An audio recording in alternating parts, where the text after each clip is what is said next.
Hey, everybody, thank you so much for joining us today. I know that you are incredibly excited about this show as I am.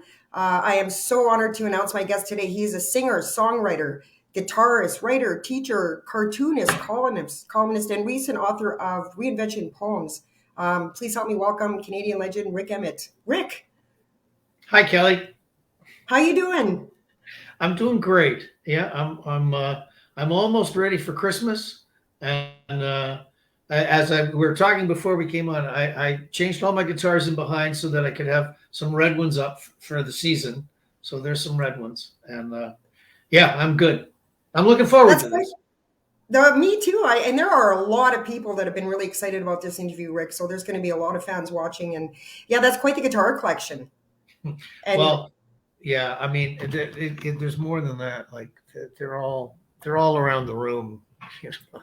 So yeah, wow, it's crazy. that's It's a disease, but what can I tell you? and you're kind of a Les Paul guy, aren't you? You've got two or three of those. The Les Pauls are the ones that I would prefer for, like, if I was playing a rock show, that would be the one. Plus, for a while, I like to play. I was playing a 345, which is the slightly larger, sort of the ones that Alvin Lee used to have a red one, in Woodstock, and that the Chuck Berry kind of style guitar.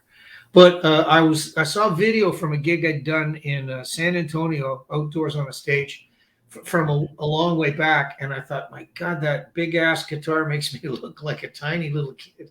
I go, that's no good. So I went back to Les Pauls because the size of the guitar is actually, proportional to my body. So, but my favorite one is this one right behind me here. Ooh, I got to figure this out with my hand. That It's one. awkward.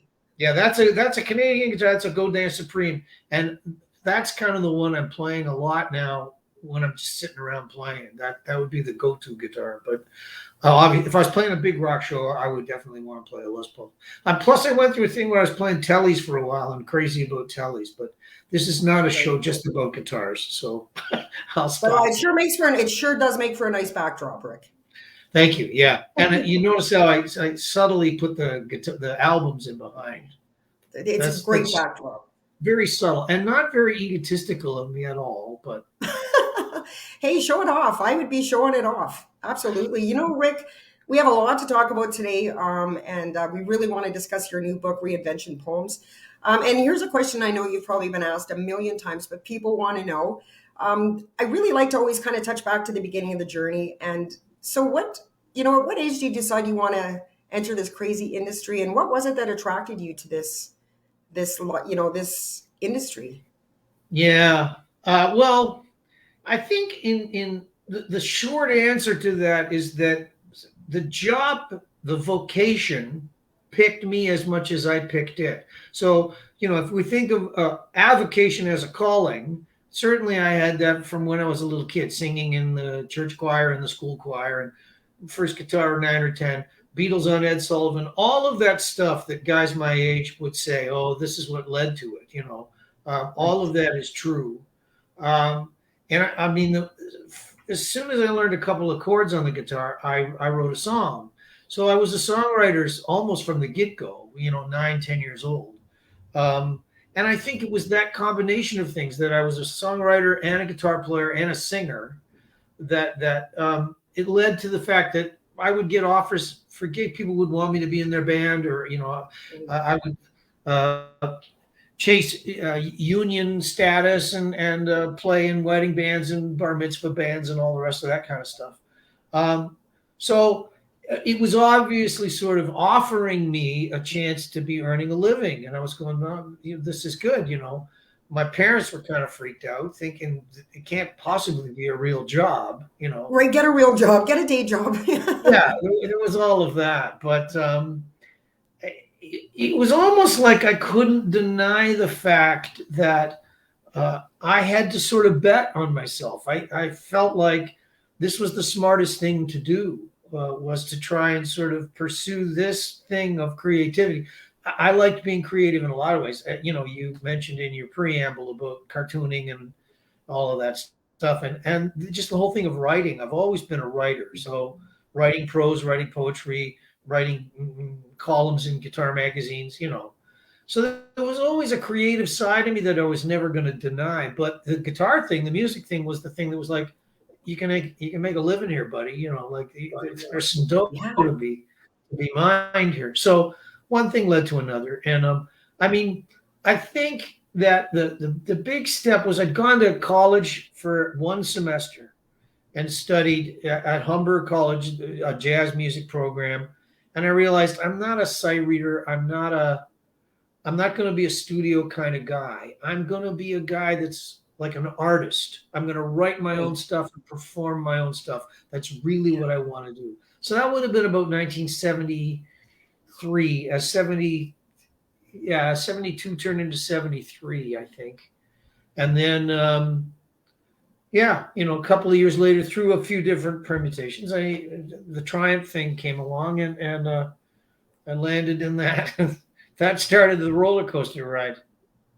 And that was 1975. And what really amazes me, Rick, is that, you joined this three-piece, trio that is Triumph, and in 75, and by 79, you've got 3 platinum albums. Like, success happened pretty quickly for you. Wow. Yeah. Oh, it's funny how that works. It's funny how time sort of works. It's like when you're in it, there were moments where it felt like, oh, this could implode at any second, or this Right. could come off the rails. This is maybe not going to happen. But then when you look back on it, and especially from such a long distance now, since I'm so old, but you look back on that and you realize that was a pretty quick rise. That one thing led to, the Canadian record deal led to an American record deal. That we put Rocky Mountain Way on the Rock and Roll Machine album, and it became this airplay thing across Canada. So that Huge. now, well, we could go to Saskatchewan, where you're from, or Alberta, where you now live, and we could play like larger arenas because we had this record that was on the radio. So those kinds of things. I like that was 78, and then 79, the Just a Game album in the States had Lay It on the Line and Hold On, and they got big airplay on American radio. So we were off to the races, kind of. And yeah, it was relatively quick, but I can tell you that there was a moment in time, Kelly, where my wife and I were buying our groceries on my credit card. Oh, And we yeah, had I no know way that. of paying the bill. There was no way we were going to be able to pay it. But, we were just hoping that, something would come along, and it did. So it worked out. And speaking of your wife, you've been married 45 years. Yeah. Yeah. That's And we amazing. lived together for a year before that. So, it's been, yeah. But, of all things, I think that's the one thing that is the solid, grounding, consistent thing in my life, because so much of my life is not. It's Right. itinerant. There's, you're never sure necessarily what's going to happen. Um, Everybody's now getting a taste of that because of COVID, where they're all going, "Oh, this is what it's like to have not know what tomorrow might bring." But when Right. you're in the arts, your life is kind of like that. But I always had the fact that I had family and my wife Jeanette that I could count on and know that this was something that was for life. It's a constant, right? It's just that constant support system. And It is. and speaking of the book that we're going to get to a little bit in a little bit here, I love the dedication in the beginning where you refer to her as, to the first circle, my wife Jeanette, always and forever, and my family and friends. And I think that says it all. And I think that's beautiful. And Rick, getting back to what we were just talking about with this huge surge of success with Triumph, is there ever a time? I always like to ask this question because I've been on the road and for years, and I always wondered, what's it like in that moment? Is it ever surreal at some point when, when you're getting the airplay and where you just go, holy crap? Is there ever that moment where it's almost surreal? Oh yeah, and I wouldn't say a moment. I'd say that there's just dozens and dozens of them. That there's moments where you go, "Oh, this can't be. This can't." When we Pinch had the me. Thunder 7 tour in Canada in that would have been around 85, I think, 84, 85. We made a tour deal with Pepsi, so we had a tour sponsor. So we actually had our own private jet, and that was surreal. That you'd get to like play the gig, and then if you wanted, you could then the limo could drive you out to the private airstrip. You get into the Learjet, you can fly to the next town and park the plane and go to the hotel, and then the next day you wouldn't have to travel because you're already in town. So Right. that was just a bizarre kind of really, you go, did I earn this? I didn't earn this. This is just kind of luck that happens. It's like at that point you feel like I guess like a lottery winner or something.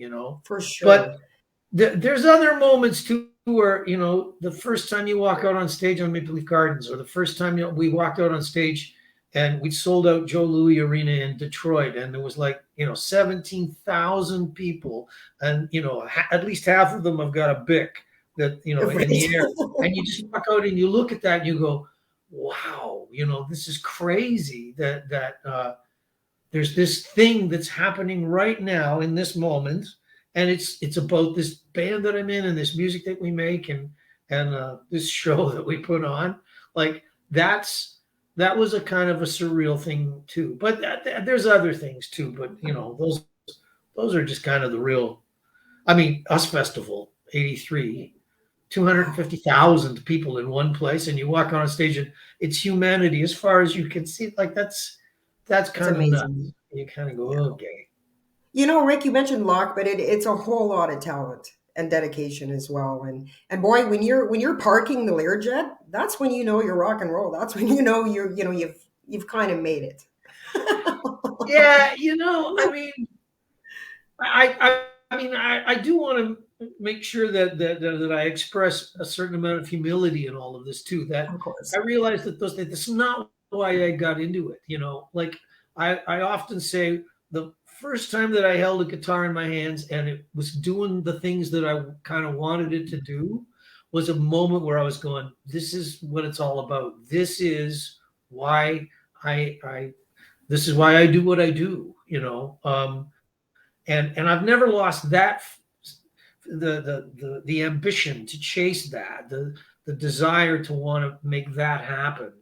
I just recently watched the Rick Rubin thing where he interviews Paul McCartney 321, which is on Disney Plus, I think. And it's really interesting to see this guy that I idolized when I was a kid, but he's really just all about being creative, and you can see that he's a pretty straightforward, humble, no bullshit kind of guy. That Right. just he's really about being creative, and I go, that's my kind of guy. And he doesn't read music. He can't write music, like no notation in his head. It's all just kind of him following a creative kind of muse and having fun doing what he does. And I go, that's good. That's why he's really been a survivor, and it's why he's done so well.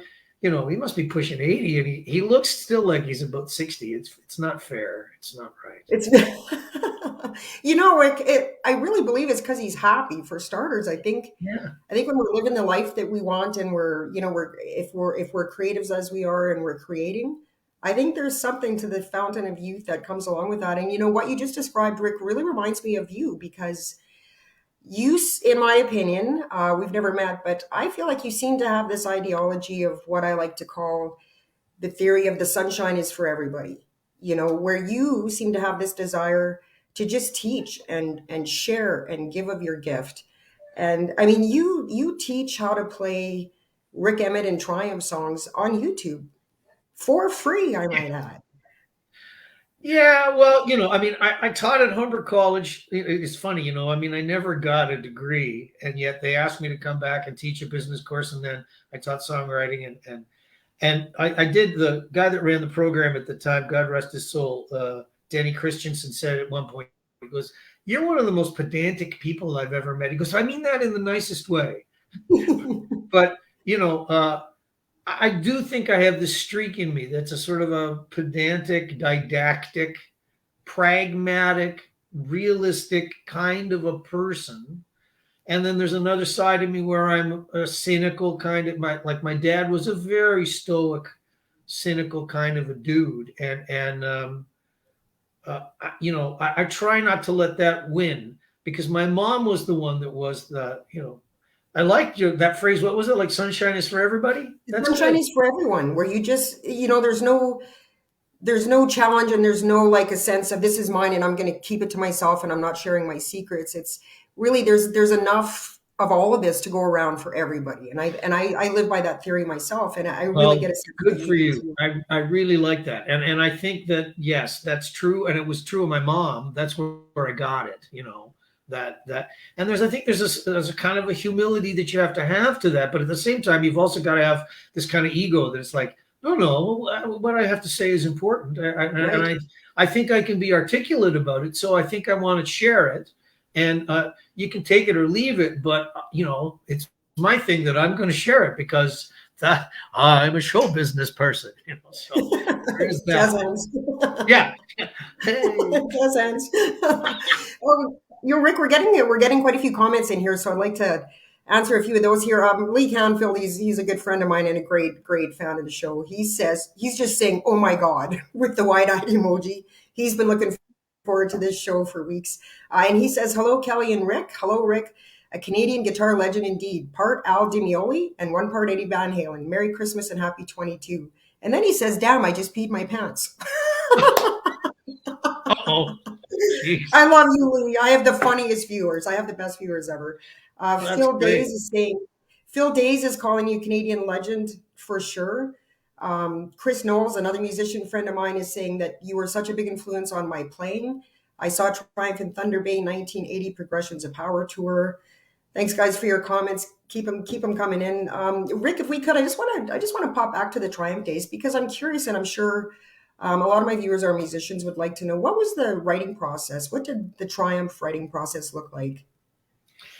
Well, it morphed, it evolved. In the early days, it was literally we wrote on our own and brought it down, and then we'd have rehearsals, and that was pre-production, and banging records quickly. So that was the initial stuff, and if you brought down an original idea, even if the band sort of rearranged it and fiddled with it and made suggestions and things, the original writer was the original writer, and that's how it worked.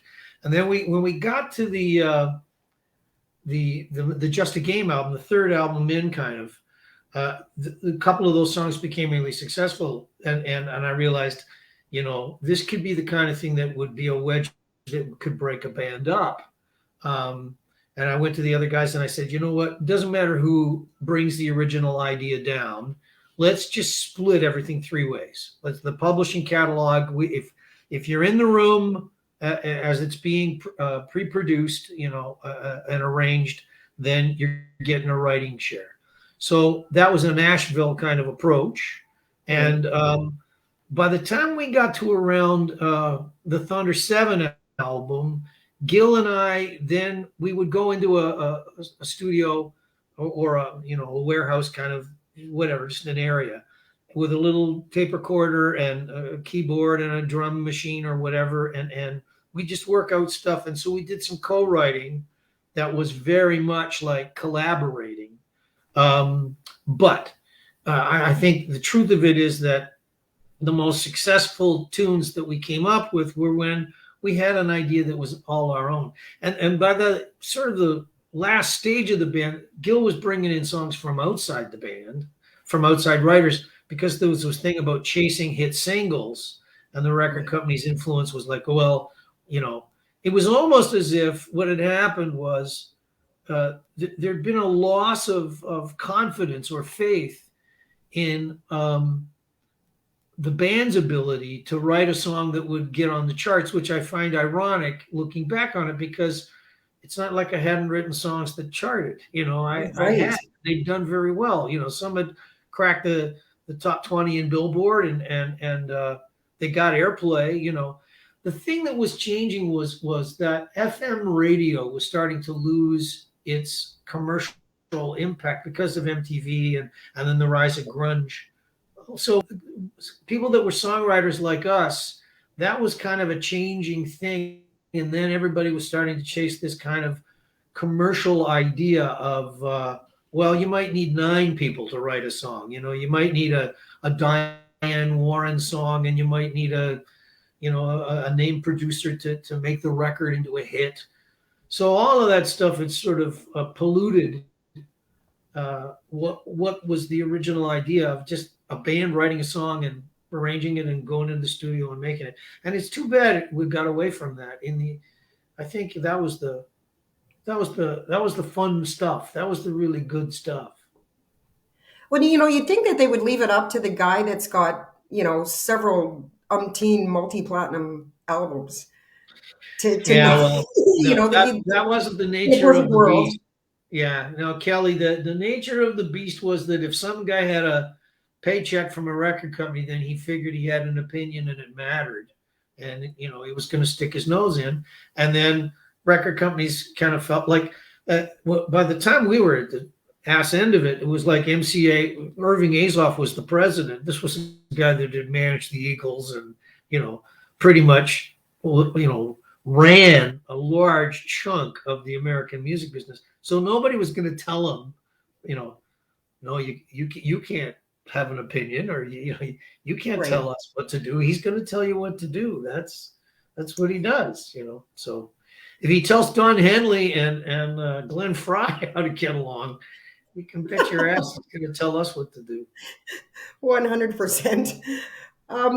Rick, and then I think it was in the late 80s, you make the decision to go then off on your own and leave Triumph.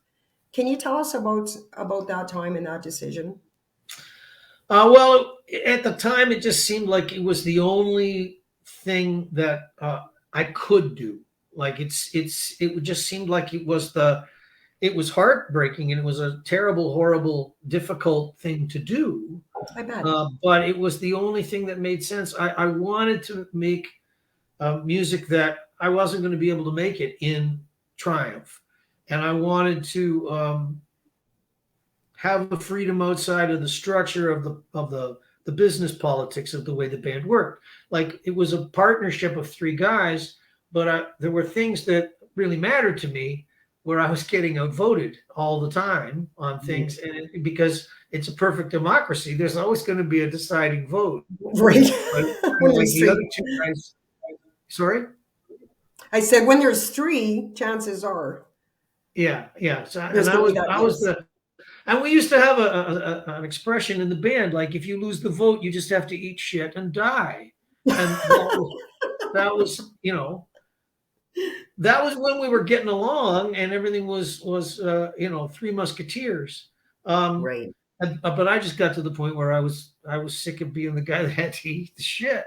I was going, no, and I think the other thing too is this: when you start off and you haven't got a pot to piss in, and you're not married, you don't have kids, you're still a young man.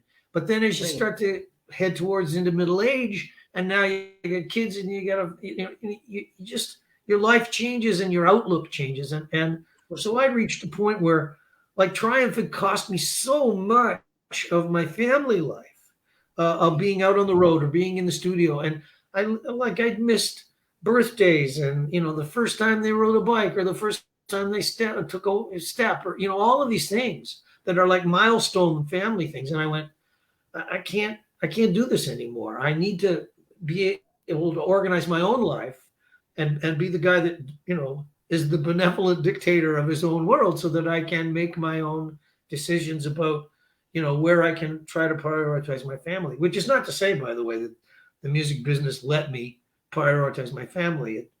That's not Right. how the music business works, but at least I was able to sort of take a crack at it. So that's the answer to your question. And very understandable. It really is, Rick, to just kind of want to be the master of your own journey. And if you're not getting a sense that you have that control, and then, you went off on your own, and is it, and I correct me if I'm wrong, is it 23 studio albums that you've done on your own? Could be. I don't know.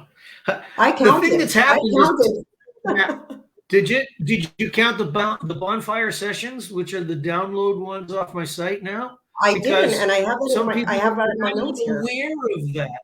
Sorry? I said I did count that one, and I have that in my notes here to talk about that Okay, so because it's that's entirely likely. The thing too is that sometimes I've played, I've done some collaborative works with Dave Dunlop. I did a bunch with Mike Schotten. I did Airtime.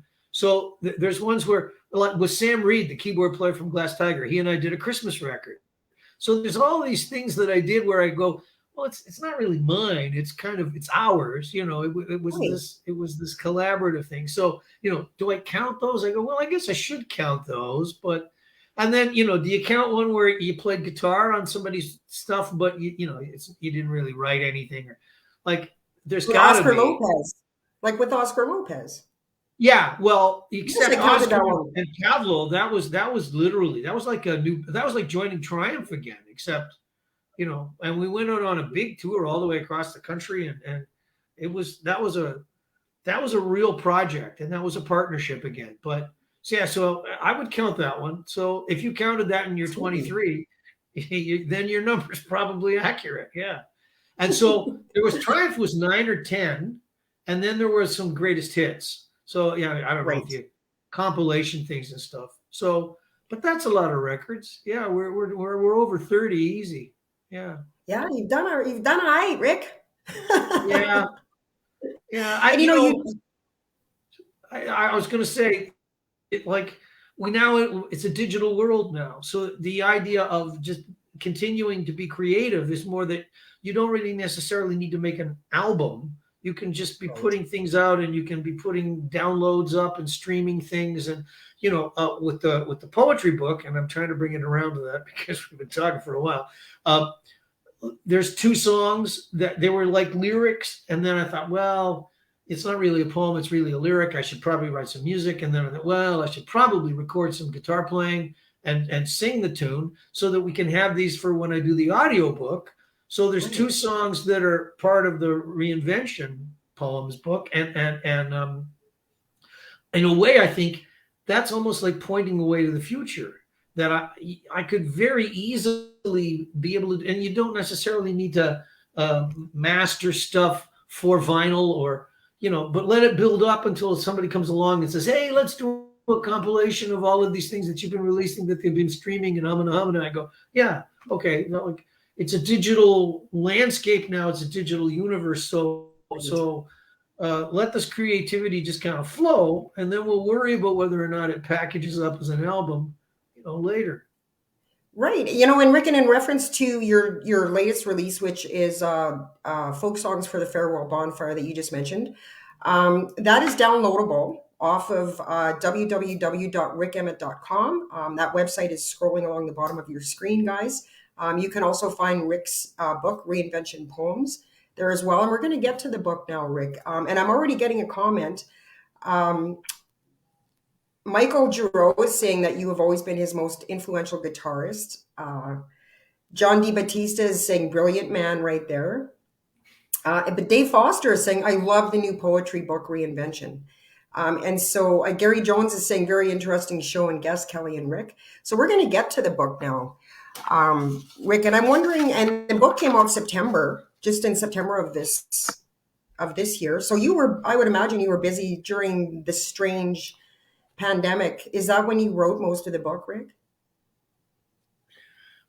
Yeah, although I had some things that were lying around from before. I mean, when I write in my notebooks, I'm indiscriminate. I just kind of, you know, sometimes it's going to be a lyric, sometimes it's going to be a poem, sometimes it's, I don't know, a laundry list.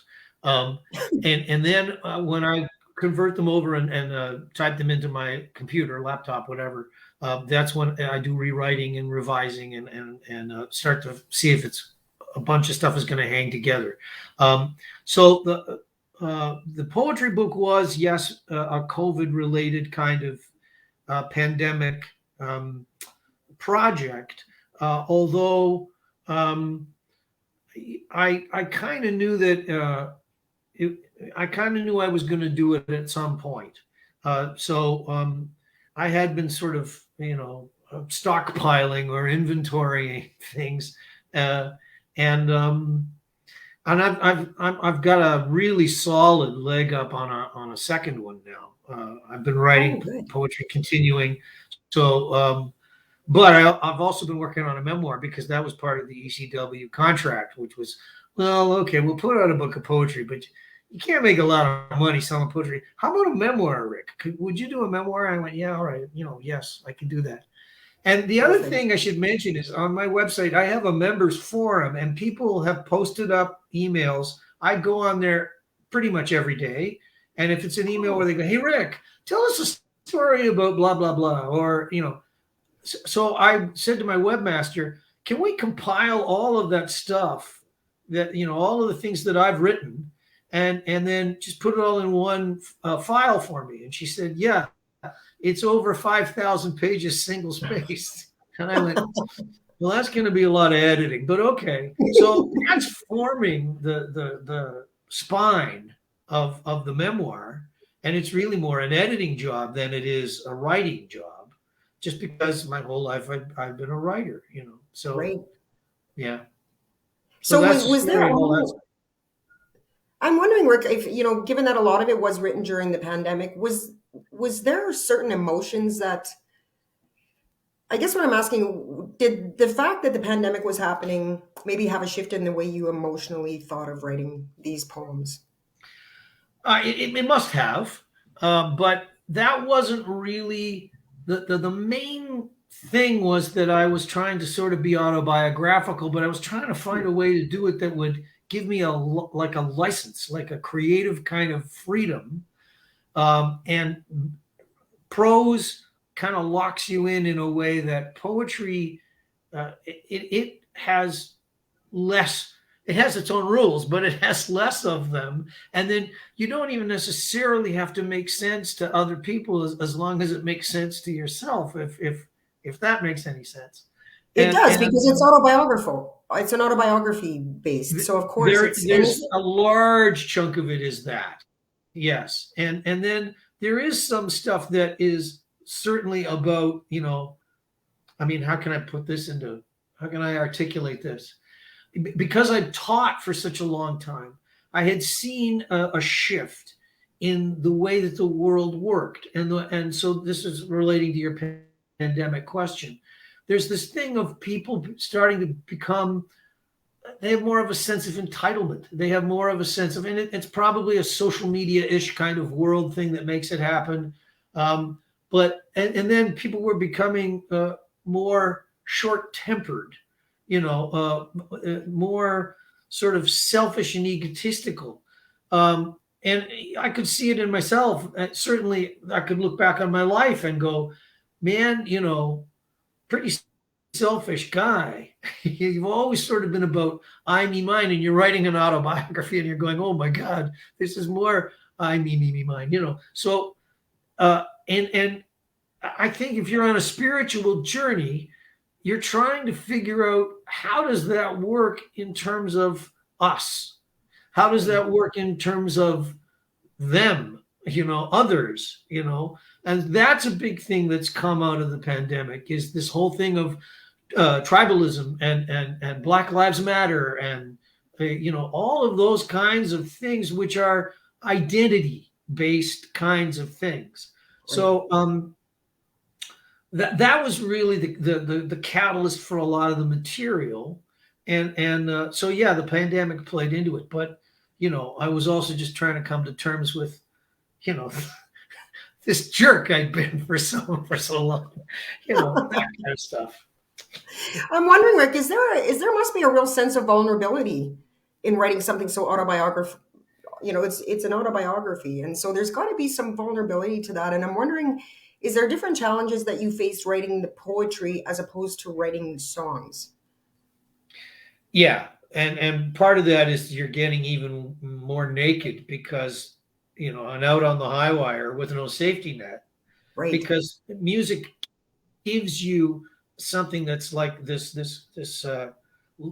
creative layer of cushioning or protection, whereas a poem is there's naked words on the page, and I'm finding that with the memoir too, that sometimes I there's bet. just no getting around it. But the other thing too is I've gone through this thing where I'd lost my mom in around 2000, and I lost my younger brother 2007. I lost my older brother around 2014, and then my dad died finally. He was 93, and he passed back in March of this year. So I'm the only surviving member now of my nuclear family. And I think there's something to the writing of the poetry where you're trying to come to terms with the whole thing of life and death. Like, Right. how do you put that into perspective, not just for yourself, but also just how does this work, and how does it work in the sense of trying to create a piece of art that will outlive you, that will be something that might speak to somebody 100 years from now, 200 years from now. There's people that have very successfully done that, written books and poems and painted paintings and written symphonies. We just this last week was Beethoven's birthday. Like, there's stuff that lasts because it has lasting kinds of qualities and values. Right. So that's another reason why I was trying to do a poetry book. It's like, well, I should take a kick at that can. It's one thing to be trying to write a song to get it on the charts. It's another thing if that song lasts and somebody else Right. records it a few decades later. Wouldn't that be lovely? But what if you could write a book and it would just hang around forever and ever? Wouldn't that be something? What a That'd great be legacy. What a great legacy. Yeah. So I Yeah. think that's part of it is you get, I mean, I'm 68. You get to that point where you're looking at your life and you're going, yeah, so I'm over the hump and it's downhill and it's going faster every day. Like, what's this been for? What's this life been about? So you're trying to put that into context, and so the poetry book was definitely about that. And I would imagine it was cathartic, and I have to say, to let the record show, you look amazing for 68. 68 is looking good on you, my friend. Thanks. Thanks. And Yeah, hey, I'm Rick, stealing a page from the McCartney book where I'm gonna just try. Yeah, but I got this. There's this stuff there's nothing you can do really. It's just starting to hang. What can you do? oh man, hey, can you read us? Would you be kind enough to read us Yeah, an excerpt from the book, Rick? I would love that. sure. Yeah, you'd already prepped me for this, so I chose because it's Christmas time. I chose one that's called "The Present Can Be a Gift." Beautiful. So, because we're in the gift giving season. This is a little bit different. It's more about time. And this is also a poem that comes at the end of a whole bunch of poems about time. I'll hold this up so people can see it. This section of the book was called Time, Time, Time. And so there were a bunch of poems before I got to this one, but this was kind of the capper, which is the when it turns nice, because time is not always kind, but this is when it is kind. Okay, so the present can be a gift. As Okakura Kakuzo's Taoism teaches the art of being in the world, this is where we're at. Within each human being, God meets nature, and yesterday is separated from tomorrow. The present is the moving infinity, the legitimate sphere of the relative. Relativity seeks adjustment. Adjustment is art. The art of life lies in a constant readjustment to our surroundings. The moving infinity of the present means that the art of the now must also promise, contain, embody a sense of the future, the universality of the infinite. Just as the drop is in the ocean and the ocean's in the drop, a steady, peaceful heartbeat holds a truth that will not stop. To be calm and still and let this moment speak to you. Let the river flow on through, flow on through. For time is like a current, and if you catch the drift, the present can be a gift. Oh, Rick, that is beautiful. That is yes, that is very poetic and very beautiful. No, thank you. And I must I want to make sure that I clarify this for folks. Like if you had the book in front of you, well, I got to get this. The big chunk, the second big chunk that I read, it's in italics because that's actually Okakura Kakuzo's words. That's his Right. Taoism speaking. So spiritually, that was a thing where I was going, the past, the present, the future. That we are trying to sort of cope with these blocks of things that can become an issue, um, particularly the past and the future. What you want to try and do is, it's that very Reconcile. Buddhist Tao thing of just be here, be now, be in this moment, So yeah, and this is the gift. This is what we've got. This is it. You can't go Right. So back. Yes, live in the you can't. moment, be present in the Yeah. moment is what I'm hearing. And that's very Exactly. eloquent. And I love it. And, a 3 times Juno nominee and author M. Griner describes the book as this. She says, the reinvention is a captivating glimpse deep into the life and soul of one of our beloved rock and roll influences and heroes, with sharp wit, engaging storytelling, and an out and out vulnerability that will take you by surprise, drawing the tears right out of you. Rick Emmett has written a beautiful collection of poems that bravely define what it means to love and live fully. Sums it up beautifully. Well, that's that was sweet of them to say those kind things. And I try not to let myself be defined by all of these lovely things that people say or people think, and the folks that are writing in to you, and you're reading these things, and I'm going, oh, that's great, but you have to be careful that the pats that you get on the back aren't making your head start to swell up. Like Of I course. think, yeah, you have to sort of go, okay, well, I'm glad that people like it. I'm glad that somebody as talented and wonderful as finds it, moving and intelligent, and that's lovely, but um, I don't do it for that reason. I do it because it's almost like the way a shark has to keep going. Like if they don't Right. keep moving forward, they're not getting the oxygen across their gills. So they got to keep moving.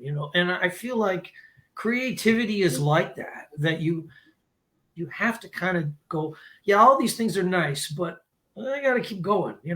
So yeah, I feel like there's it's a motion thing. It's a thing about gravity and the flow of the river.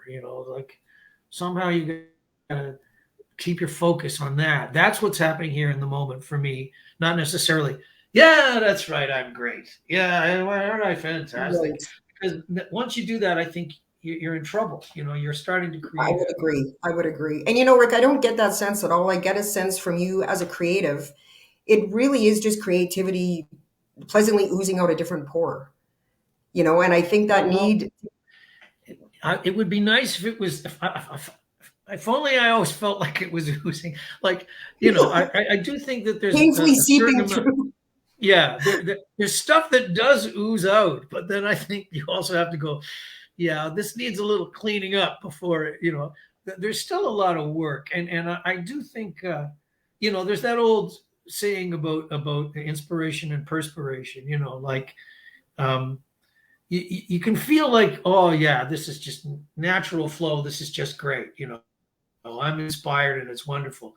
And you smoke a joint and then you go, yeah, I'm a genius. This is just flowing up. And then you look at it later and you go, yeah, maybe not. Maybe we need to spend a little bit of time and effort on this. Like I really think that the perspiration is a pretty important. That's 99% of the thing. So Well, we love the fact that you do have creativity and going down different creative paths, and we can look forward to, as you already mentioned, the memoirs coming out. But we're winding down here, Rick, and I just want to know what makes you the happiest. Where's your happy places? ooh, well, I'd like to think that sometimes I'm just happy if my wife brings me a nice hot cup of tea, There you like, go, small but things. I'm going to tell a story just because, that's why we're here, right? Tell stories. I That's played a right. gig I don't want to get too politically incorrect here, but let's just say that the promoter was looking for a way to be laundering cash money. Okay, Oh, so you know, and so we get to town, and I pull into the hotel, and I'm in the lobby, and the promoter pulls up with a couple of guys, and he's got this big limo, and he comes in, and he says to me. Comes up to I'm checking in at the front desk, and he comes in, he's standing beside me. He goes, "Okay, Rick, like, what do you need?" I go, "No, I'm good. I don't need anything." He goes, "No, no, no. Like, well, what can I get you? I can get you anything, anything. Like, what do you need?" I go, "No, like I'm really what's he referring to? Like hookers well. and cocaine? This is yes, Kelly. Don't wreck the story. Yeah, Yeah, he goes, he rough goes, life. he goes, I can get you anything, anything. Like, and so yes, he's saying hookers and blow. And I look at him for a second, and I just kind of go, well, you know what I could really use? I could really use a nice hot cup of tea. And he I looks love at it. me like the RCA dog, like what? You know, What kind of rock don't star you are you? don't you understand what I'm offering you? And I'm going, yeah, I understand completely what you're offering me. It's like I'm not interested. So, It's like, hey, buddy, I got a Learjet that I park. Take your hookers and cocaine. It's not a well, big deal. that was in an earlier Early incarnation of days. my career. Believe me. No, I mean, you're asking me what makes me happy, and family makes me happy. Playing guitar makes me happy. Like being able to sit here and talk to you and have these things behind me, I'm pretty happy. Like I I bet. like this. I mean, I got up this morning and I was transcribing some new poetry, and I like that. I like to be able to sit here and look out the window, and it's a beautiful sunny winter day here, and we had a fresh snowfall yesterday. So I like my life. I'm happy. I don't need stuff that's outside of my grasp. I'm very happy with the things I have, within arm's length, within my greedy little grasp. I'm happy. I Your used to good tell friends. people, I can be happy. Give me a notebook and a pencil and a guitar, and I'm happy. Like For sure. I can make myself happy. Just writing and being creative it makes me. That's why I'm here. Right. Well, I tell you, Rick, talking to you has sure made me happy today, and a lot of your fans that are watching. I can't thank you enough for being here, Rick. On behalf of all your fans, we just want to thank you to your amazing contribution to Canadian music. And on behalf of my viewers and myself, I just want to wish you a very Merry Christmas with your family. We were talking about that earlier. We're both going to be around family for Christmas. And, health, happiness, continued success, and really all things amazing in 22. You're delightful. You are welcome back here anytime, Rick. Thank you. Right, well, I'll take you up on that when there's new stuff to And the promote for memoirs sure. come out. Right on. Thanks, Rick. Okay, Kelly. Thank you. Thank you so much for tuning in, everybody. There will be no show next week because I am going home to spend some much needed time with my family. But I will see you on January 2nd with an exciting guest. Until we see you then, everybody, take care, stay safe and sane, and be really nice to each other. Bye bye.